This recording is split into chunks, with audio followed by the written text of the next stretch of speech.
Hello, today we will introduce the final part of the book, It's Okay to Be Unique, Part 2, which is about living with autism. Part 2 consists of 6 chapters, from Chapter 7 to Chapter 12. Among these, Chapters 9 and 10 are case studies, so we will skip them. Let's start with Chapter 7. Chapter 7 begins with the title, Becoming an Essential Person for the Child, and it mentions that there are common traits found in people who communicate well with children, regardless of their professional knowledge. In other words, these are people who possess essential qualities. The characteristics of these individuals are listed, and I will read them to you. These individuals are said to have an instinctive, socially innate talent. In other words, they instinctively know how to become friends with children.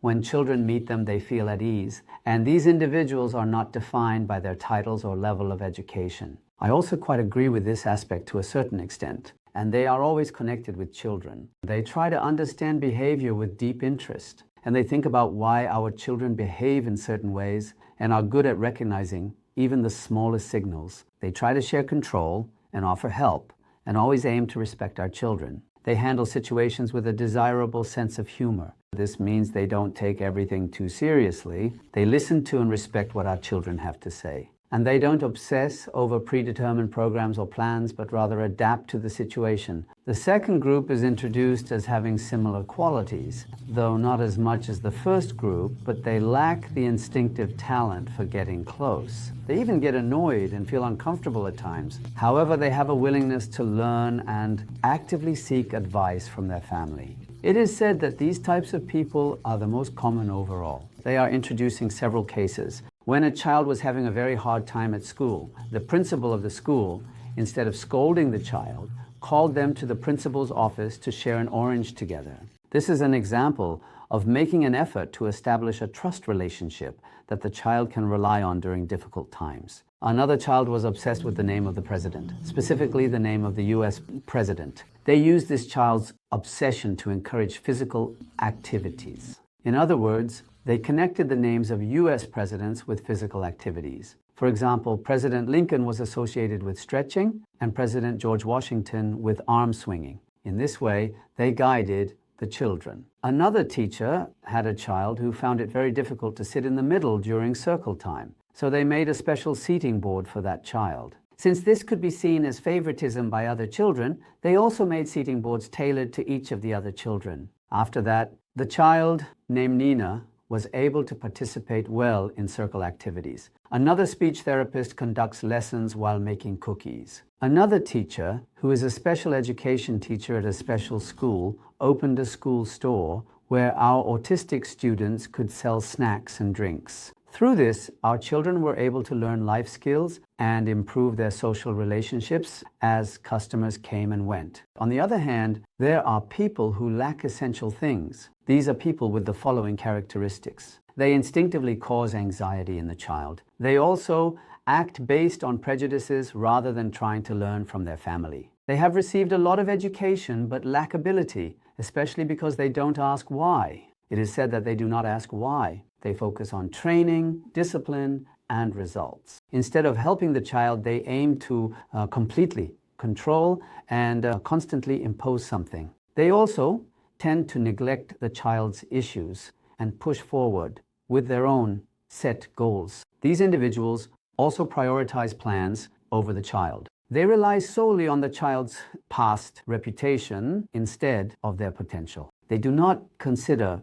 the parents' wishes. They also judge only by standardized methods. It's not enough to just diagnose. What matters is not the diagnosis given to the child, but rather what steps to take from now on and what needs to be done to create the best possible future for the child. One of the things parents are curious about after hearing their child's diagnosis is the long-term prognosis. However, what is important is not the current state of the child, but the growth trajectory the child will show over time. There are no limits to human potential. This is because development is a lifelong process for everyone, whether they have autism or not. Some experts or teachers would belong to this group. The 8th chapter is about learning wisdom from the experiences of senior parents. Parents raising a child with autism gain courage and gather necessary information and advice from doctors,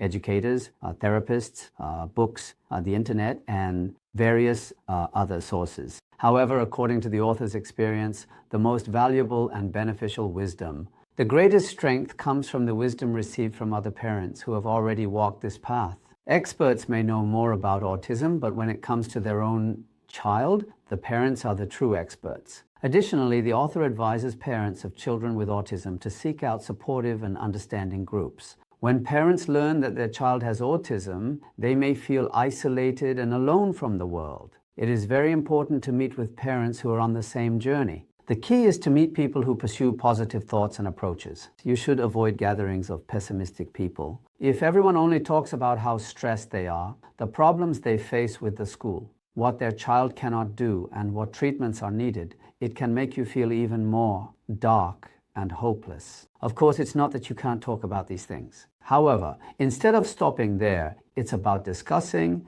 and sharing opinions on how to move in a more positive direction. The important thing is to have hope, but it must be grounded in reality. The author mentions that many parents encounter fraudsters and quacks who promise treatment, recovery, and even a cure, leading them to lose money, time, and even their faith. In his younger years, the author did not place much importance on faith, especially the role of religion, and tended to trust science and research results more. However, as time passed and he met many families, he saw countless times how crucial steadfast faith is for families trying to overcome autism. Research indicates that the more positively parents think about their child's future, the less likely the child is to exhibit problematic behaviors. The author explains that what cure or recovery means in the context of autism is as follows. Whether recovery is possible or not, focusing solely on that as the goal and considering it the only successful outcome can emotionally and financially exhaust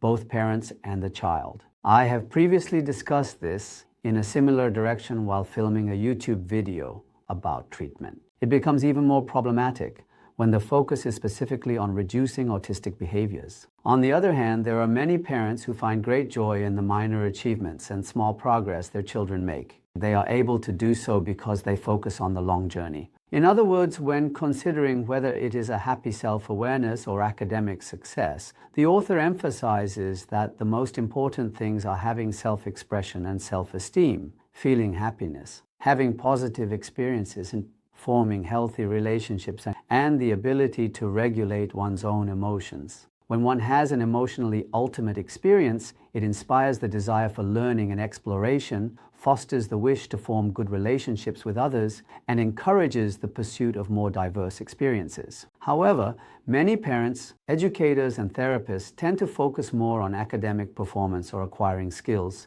rather than the child's happiness. This is a mistake and misses the crucial point. Humans have a greater learning effect when they feel happiness. Instead of focusing solely on grades or strictly following the standard curriculum, we should emphasize holistic development. Furthermore, we need to seriously consider and come up with ideas on various ways to enhance a child's strengths, learning abilities, and sense of happiness. The best way to help them live a happy life is to breathe life into our children's hearts. In other words, the best way to help them live a meaningful and happy life is to establish positive relationships with them, build self-awareness, and find ways to create enjoyable experiences. Instead of setting expectations according to the parents' wishes and imposing them, it is important to give the child choices whenever possible. The goal we should set is not to fix the child to make them appear normal, but to develop their ability to make decisions so they can control their own life.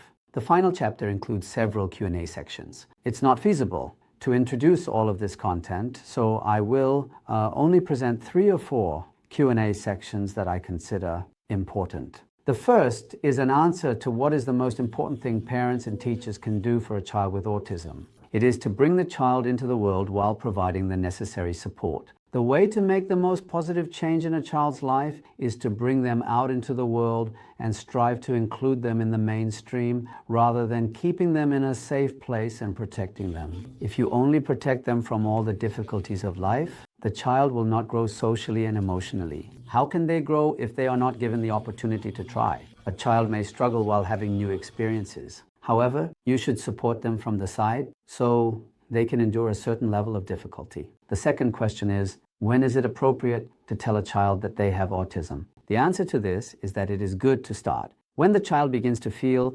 different from their peers. Revealing it to the child should be thought of as a process, not as a fixed announcement. It is better to approach it as a method of discussion and conversation over weeks, months, or years, rather than a sudden revelation. When explained as a phenomenon caused by issues in brain connectivity, many of our children actually feel relieved. Our child was one of them. There are also people, Han, who say their lives changed for the better after hearing the diagnosis. The third point is how to talk to the child about autism. As the first step, strongly emphasize the child's unique strengths. The second step is to list the child's strengths and challenges. Third, compare the child's strengths with the abilities or strengths of friends or loved ones who can serve as role models. However, no judgments should be made. The fourth step is to inform the child about autism and engage in a conversation to help them understand why they experience things